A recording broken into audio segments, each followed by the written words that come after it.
Assalamualaikum warahmatullahi wabarakatuh. Selamat pagi teman-teman. Baiklah, pada perkuliahan metodologi penelitian kualitatif hari ini, kita akan membahas mengenai studi multisitus, yang mana akan dijelaskan oleh kelompok 3. Di antaranya ada saya sendiri, Riko Rahmat Adriansyah, kemudian ada Risti Pratami, Roditya Rizky, dan Flori Indra Fitriani. Langsung saja kita memasuki poin pertama terkait dengan pengertian dari penelitian studi multisitus ini. Menurut Hasiara, studi multisitus adalah sebuah studi yang dilakukan apabila peneliti menghadapi beberapa situs dalam konteks dan latar belakang yang sama. Misalnya, sama tingkatannya, sama karakteristik organisasinya, sama program utamanya, atau sama latar ekonomi dan sosial budayanya.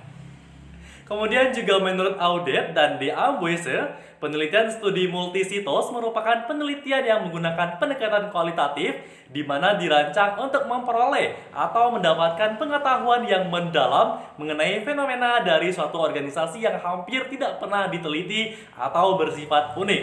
Jadi teman-teman, penelitian multisitus ini memiliki tempat sebagai objek penelitian yang banyak, baik itu 2, 3, bahkan 4 teman-teman semua. Selanjutnya, studi multisitus merupakan sebuah rancangan penelitian kualitatif yang berfokus pada beberapa situs, tempat, dan subjek penelitian. Lebih lanjut, studi multisitus ini berupaya mendefinisikan suatu latar, objek, atau suatu peristiwa tertentu secara lebih rinci dan mendalam tentunya.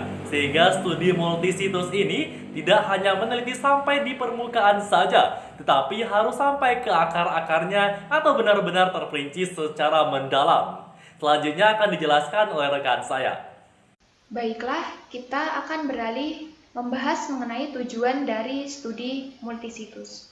Menurut Hasiara tahun 2018, tujuan utama dari penelitian studi multisitus ini yaitu untuk mencari kesamaan pola atau menghasilkan suatu proposisi dan juga teori baru dari situs-situs yang ada.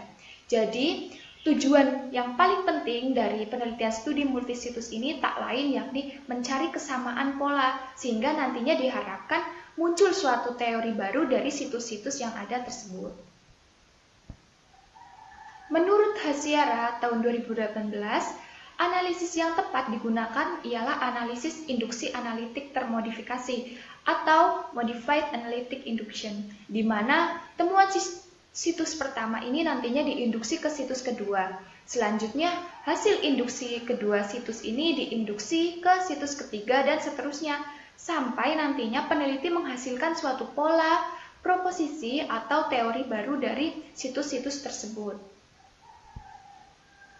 Studi multisitus ini juga sebagai upaya untuk pertanggungjawaban ilmiah, yang mana hal ini itu berhubungan dengan kaitan logis antara fokus penelitian, pengumpulan data yang relevan, dan analisis data hasil penelitian.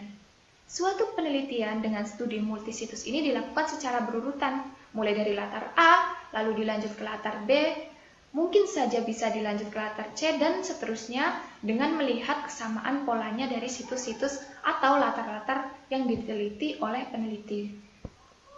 Selanjutnya, kita akan beralih ke karakteristik dari studi multisitus. Apa sih sebenarnya karakteristik dari studi multisitus ini? Secara umum, karakteristik dari studi multisitus ini dapat dijabarkan sebagai berikut.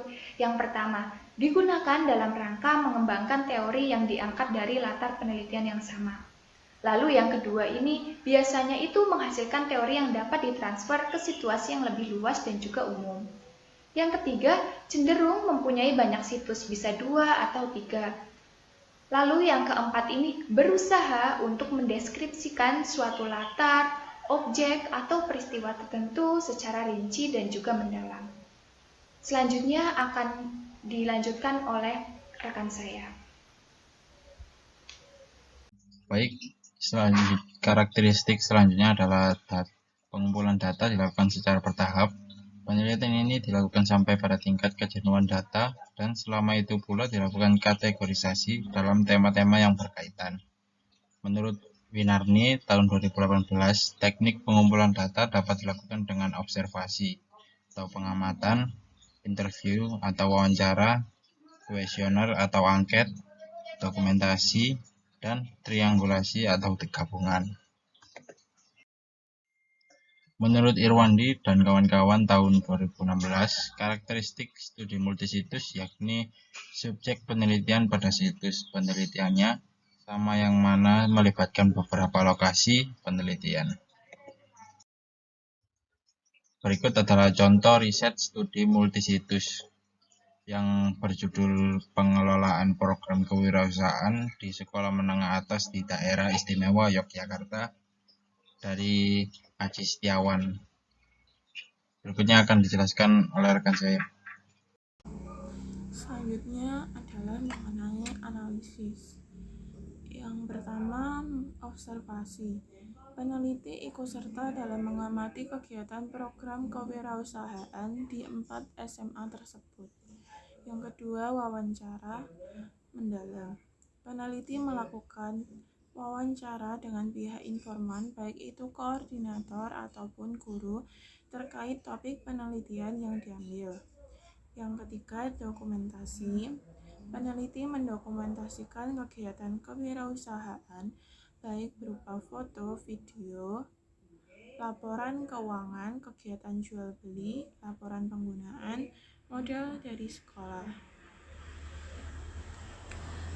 Yang selanjutnya, menurut Mills dan Huberman dalam Pinarni tahun 2018 mengemukakan bahwa analisis data kualitatif dilakukan secara interaktif dan berkelanjutan dengan beberapa tahapan berikut. Yang pertama, data reduction atau reduksi data. Pada proses ini, yaitu proses memahami data lapangan yang memerlukan kecerdasan, keluasan, dan kedalaman wawasan yang tinggi sehingga memiliki temuan dan pengembangan teori. Yang kedua, data display atau penyajian data, yaitu upaya menyajikan data dalam bentuk visualisasi ukuran, uraian, singkat, bahkan hubungan antar kategori, flowchart, diagram, tabel, dan sebagainya.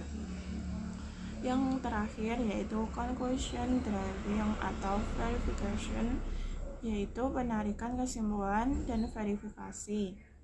Merupakan upaya penarikan kesimpulan yang didukung oleh bukti-bukti valid dan konsisten sehingga bersifat kredibel serta menjawab rumusan masalah penelitian.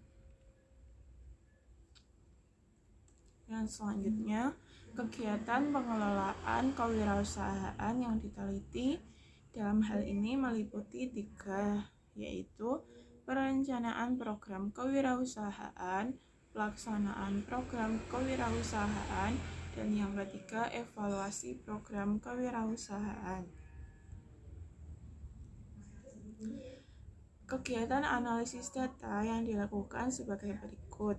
Yang pertama, proses dan mencari dan menyusun secara sistematis data yang diperoleh dari hasil pengumpulan. Yang kedua, data yang diperoleh merupakan data kualitatif dengan teknik analisis deskriptif kualitatif menggunakan model interaktif dari Mills, Huberman, dan Saldana. Berikut adalah berbagai rujukan, baik melalui buku, jurnal nasional maupun jurnal internasional yang kami gunakan sebagai rujukan. Sekian dari kelompok kami. Mohon maaf apabila terdapat kesalahan kata dalam presentasi. Sekian, wassalamualaikum warahmatullahi wabarakatuh.